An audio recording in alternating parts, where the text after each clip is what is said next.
Kajin Pow! I am Kajin Pow! I am Kajin Pow! I am Kajin Pow! They guns and they shot that boy 12 times in 23 seconds. Protest in St. Louis, een stad die grenst aan Ferguson.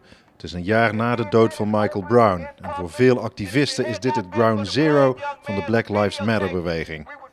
What's happening here now? It's a protest for Kajin Pow. He was murdered like 2 weeks after Michael Brown last year. This guy right here filmed the shooting. My friend Mike Hassel. Hey, come here, Mike. Yes, sir. This is my friend Mike. He filmed the actual shooting. Oh shit! Oh shit! Oh shit! They got their guns out. Oh, they just killed this man. They murdered him. Murder. They destroyed him. They killed him. They shot him worse than they'll shoot an animal in the street. We're not dogs. We're not deers. This ain't your target practice. You can't continue to hunt us.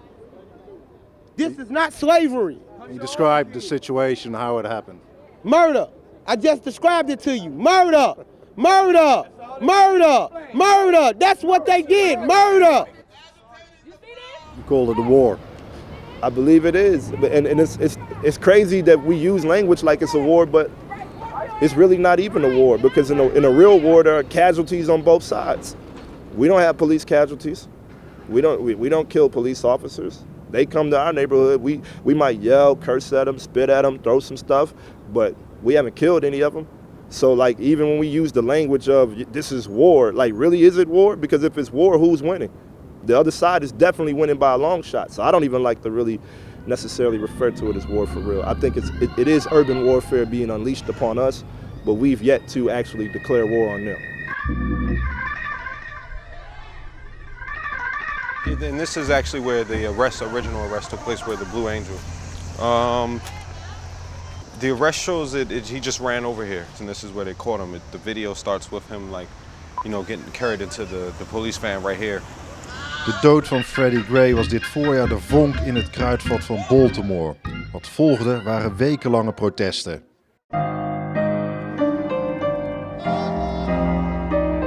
I feel like I have to touch some souls with this one. We gon' fight for Freddie Gray! Let the church say amen. Let the church say amen. Feel like I'm preaching to the choir while the choir singing hymns. Meanwhile I'm in a room full of demons.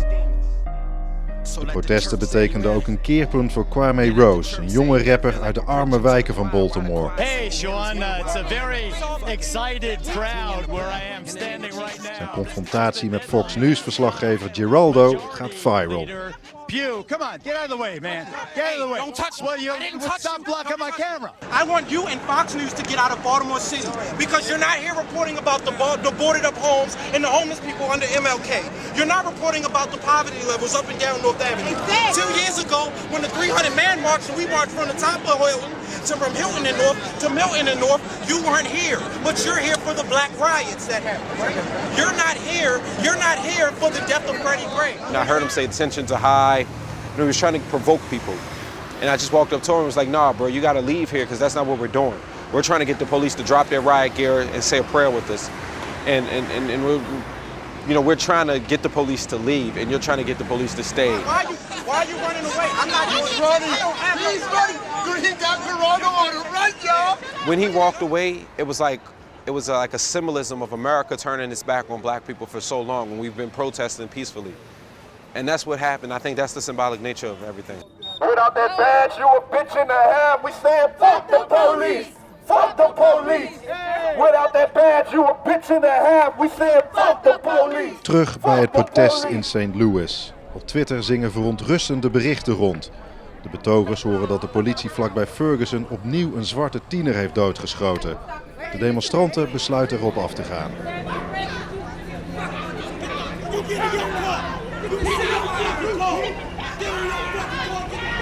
House nigga! House nigga! House nigga! House nigga! You a house nigga! House nigga! You want my true opinion of the police? I hate the police. I believe that for black people in this country, we don't need the police. Anytime the police show up, it's to jail us or shoot us. Get the fuck out! So you show up to someone's community and say, okay, I'm here with every weapon in the world, but you must remain peaceful. Like, at that point, we're kind of idiots if we allow you to come here with 200 machine guns and we don't even throw a rock at you. At that point, we're idiots.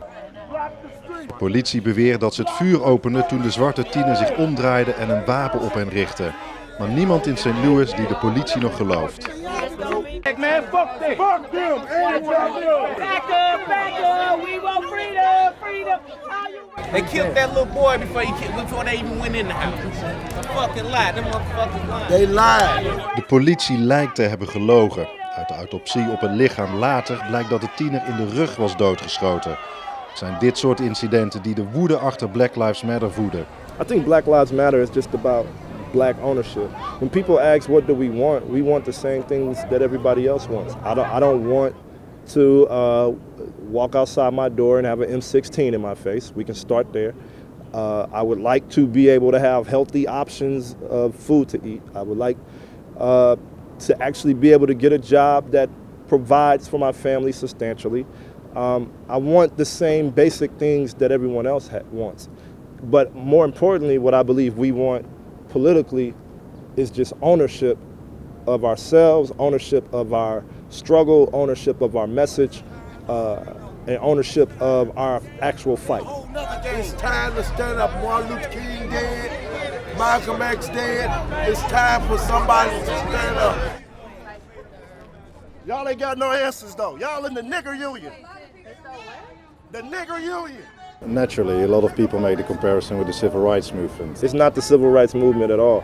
It's the end of the video game right now for the civil rights movement. You have a black president. He's from Africa. He's half African, half white.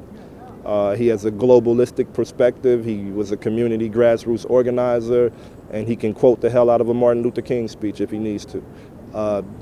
That's it for them. That's what they were capable of producing. That's what they wanted, inclusion into the system. That inclusion has now happened, and we're still in a shitty position.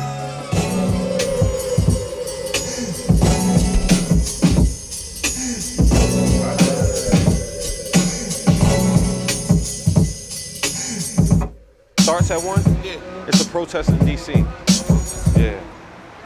Like an actual protest in D.C. Like a big one. You mean like a big one with like big signs and not just a march with like not just a march with Jamal Brown, but like a real protest. We work focused on community policing, where the police were raised in the community, so they appreciate the community, have values. They know the store owners, they know to meet people in the streets, they know the children. So when the kids grow up, they know how harmless the children are, even if the children are meant to be perceived as these thugs. You know, then there would be a better community and there would be a better relationship. Maar voor Kwame Rose is Black Lives Matter meer dan een aanklacht tegen politiegeweld. If you look right there, you know, you see the boarded up homes and the trees growing inside the homes. That's old. It don't take 2 days for no tree to grow. It takes years and years and decades for it to grow that big. So the trash, the undeveloped buildings. When we go to school, we can't even drink out of our water fountains inside of our school buildings. You know, we don't have new textbooks. You know, there's only like 2 schools that are up to date. It's like having the cards stacked against you.